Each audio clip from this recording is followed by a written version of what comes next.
human element? Matt knows You don't think that we're trying to protect not only the residents, but the officers? Now because of the position, excuse me, because of the position that Munitown is, I'm sorry? He's working in Port Washington as of today. I'm glad that I'm glad, that's good. I'm glad he's Matt taking knows care of every his family. officer by Okay, name. you don't think that we have gone out of our way, not only to try and protect the residents, but the cops. The rest, I'm not going to continue to discuss, because I'm not going to give a political platform for what anyone else is trying to accomplish. Okay, so at the end, so Dr. Sacker, so excuse me, so I'm going to finish, okay? So at the end of the day, I'm going to leave with a final statement about the efforts for the police department, okay? We have and continue to go through very sensitive negotiations with 5 other villages, and we need all 6 in order to keep a viable police force. Okay, we need all 6 given the structure, given the infrastructure we have today. Okay, through those negotiations, we are trying tirelessly to protect the residents as well as the officers and give the very best to everybody. Okay, and it's not easy because, once again, we're 6 villages trying to come together. You know, no one is, I'm not questioning that. You know, actually listening to this for the first time, I understand now why you wanted a police station. Because the police station guaranteed that everyone would stay together. How come no one ever even said that? That the only way to guarantee that all the police departments would stay together was by having a police station. It never occurred to me, because you know what? No one ever discussed this. Had I known that, I actually would have been in favor of a police station, because knowing that you have a police station, everyone has to be here for 20 more years. That means they're going to stick with us forever.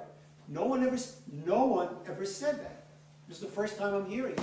Actually, that's not true. The person who said it, I come to most of these meetings, and I did not hear that. It was said, actually, for the last 5 years I've been coming to these actually, meetings. it's not true, and I can't believe that I'm actually quoting something from the administration prior to this. It was said, because the first question that was asked to Bob Whiting when this was originally discussed is, what happens if one of the villages pulls out after 10 years? And it was clearly stated that every village is responsible for the 20. So if they pull out, they are financially responsible. But no, the reason why I was in favor of it is because we're not in compliance. We're not in compliance. Because I believe, okay, that the officers, okay, need a police station that is with the times and that brings us compliant. But how come, if you understood that you didn't take the effort to try to maintain the integrity of all the villages working together? You understand that a police station guaranteed you that, and that didn't happen, then there was a chance that the police departments, all the villages working together. How come you didn't take that course? Okay, I actually resent the comment as far as taking the course. I have, forget about time, the amount of money that I've taken out of my own pocket personally, okay, to try and make sure that this police station happened would make your head spin. So as far as effort, I called Munitown's mayor once this started. It wouldn't make my head spin. Okay, okay? Well, it made mine. I lost all my hair. Look what happened. Okay? Same thing happened to me. So as soon as no one in their wildest dreams would have thought, because there wasn't any inkling that it would happen. No one ever turned around and said, hey, folks, at the meeting, hello, we're not going to stick around if we're not able to resolve things. That was never said. I sat next to and across from the commissioner from Munitown for better part of 2 years. Nice man, easy to speak to, plenty of dialogue, never once. Matt, we have an issue, we have a problem. Things aren't going well. We might this, we might that. So as soon as there was a problem, and as soon as Munitown said we're leaving and gave 30 days for a response, I started calling. 30 hours, thank you. 30 hours, okay? Town didn't want to be a part of it. I can't answer why. I tried. I reached out. When we leave, I'd like you to stick around because I'll let you listen to a recording from Town, okay, to show you, okay, that I finally got a response, and it wasn't from the mayor, okay. It was she'll call you when But what she has difference time. does it make? So There's the a effort lot was of there. conjecture and surmise as to why Town pulled out. I have a lot of reasons why I think so, but my stating them would be conjecture and surmise, and there's no reason to do that at this point in time. But realize if they did, they would be now stuck for 20 years into this contract, and that's something that I don't believe they want to, because they don't have control. Dorothy, please. So, Matt, do you think that you should have predicted after a 62-year relationship that a village would have backed out, and therefore we should have planned that accordingly?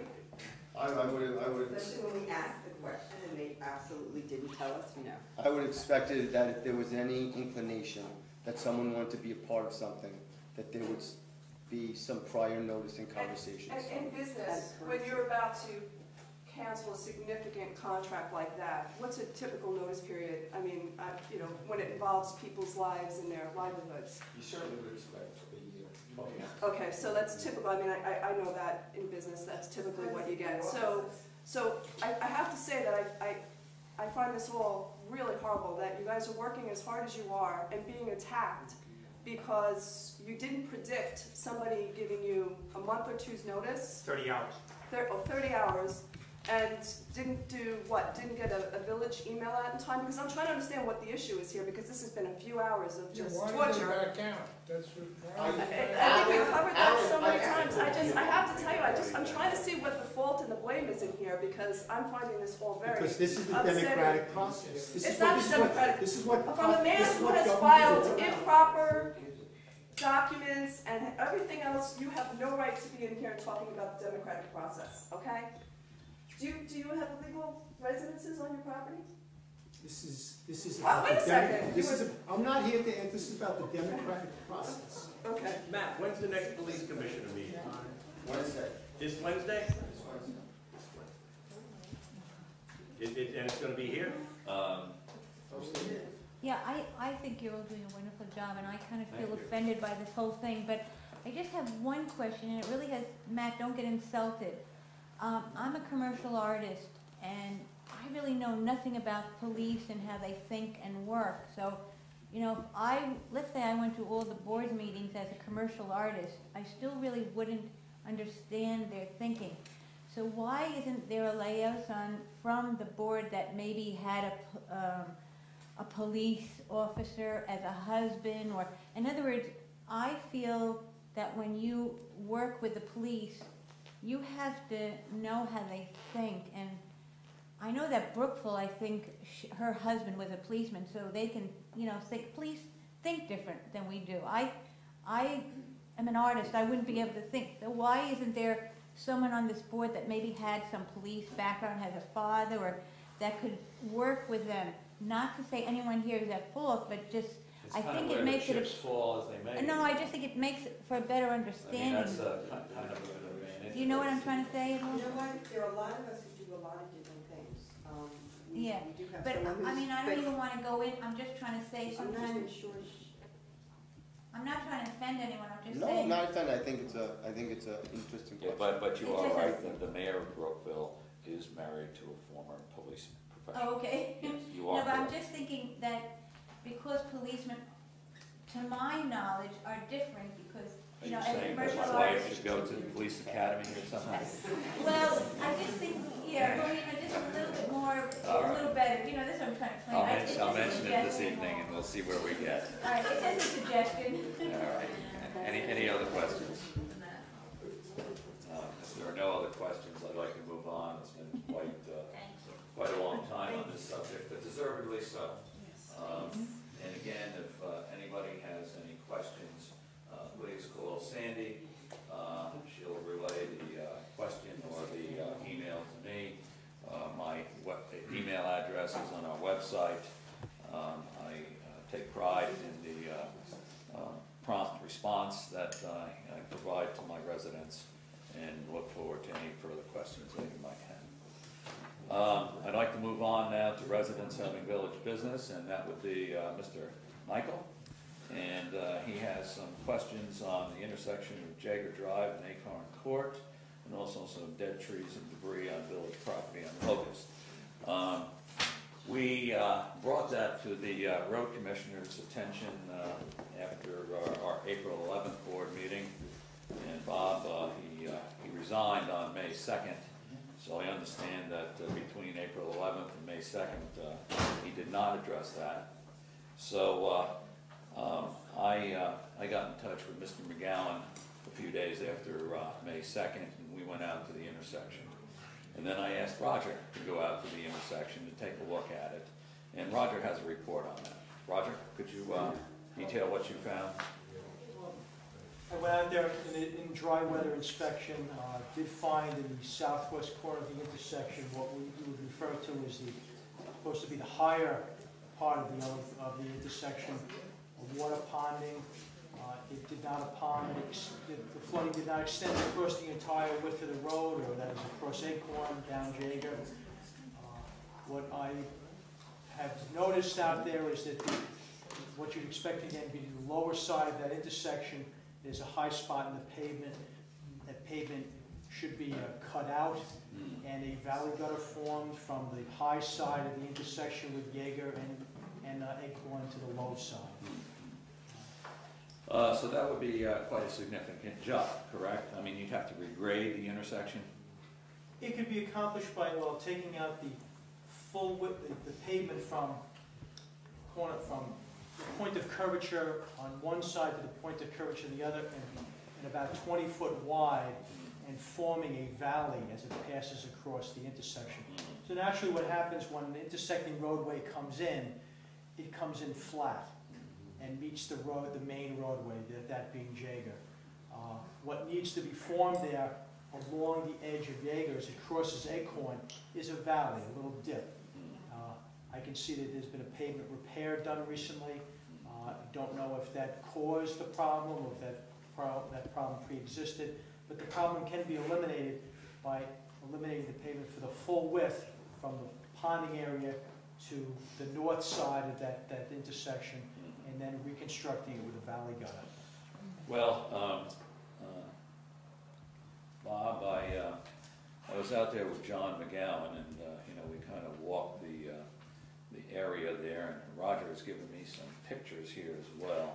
You can see that the problem area is over here, and you've got ponding right across the street, so really it should be regraded in order to go down the length of the street. So I will say that, I'm sorry, can we just ask them, was yes, that go right ponding ahead. before? We have lived here since 1976. There has been no ponding until McGowan or whoever did the road on both sides of the road. They took a cement gutter, which was functioning well, and tarred over it. Right. We now have a situation where dirt, debris collects. And in the wintertime, we don't know that. There's going to be more icing.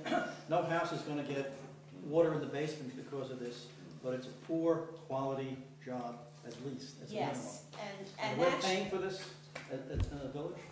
Well, the yes, village I mean, because we had significant potholes there, Bob. And, Oh, yeah, no, that was, but the you know, potholes that was the would main not part of the buy road. the cement.